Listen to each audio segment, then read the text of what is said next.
Po na tayong lahat ay tumayo at bilang tugon po sa ating napag-aralan, umawit po tayo ng papuri at pasasalamat sa ating Panginoon.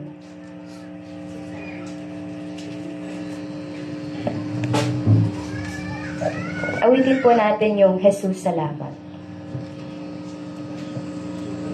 Kulang yung awitin, kulang yung salita, kulang yung buhay natin para ipahayag yung pag-ibig at kabutihan ng Diyos sa buhay natin.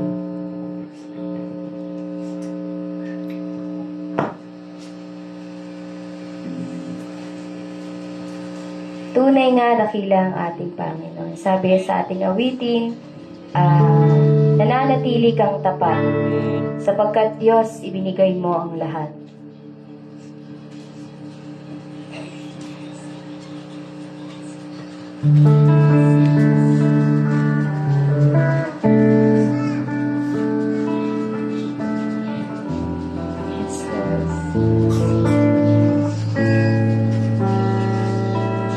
Jesus, salamat.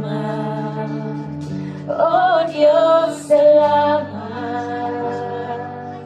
Nananatili kang tapat, ibinigay mo ang lahat. Kulang ang buhay ko, maging ang mundo sa laki at lawak ng pag-ibig mo.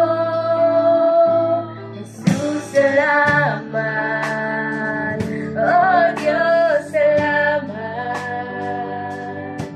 Nananatili kang tapat, ibinigay mo ang lahat. Kulang ang buhay ko, maging ang mundo sa laki at lawak ng pag-ibig mo.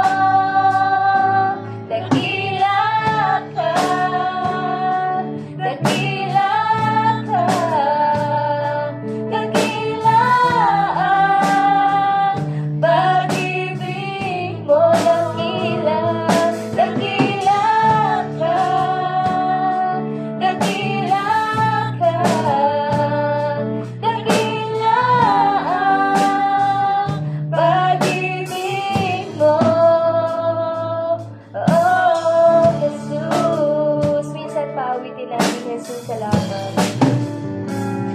Jesus, salamat.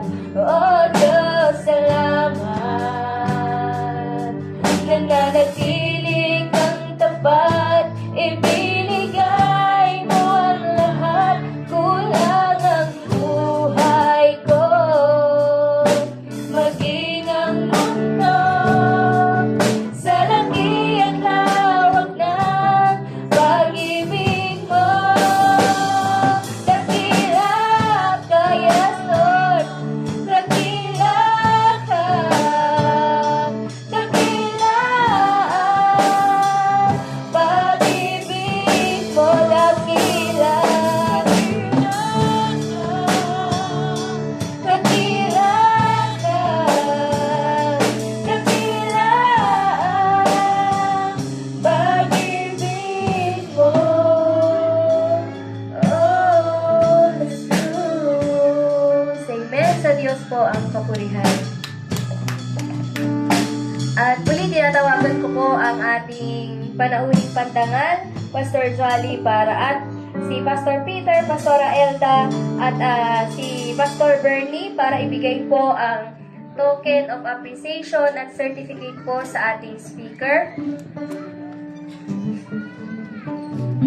At hayaan niyo pong basahin ko ang nilalaman. Certificate of appreciation is hereby given to Reverend Jolly E. Umpatang for his valuable support and as a guest speaker.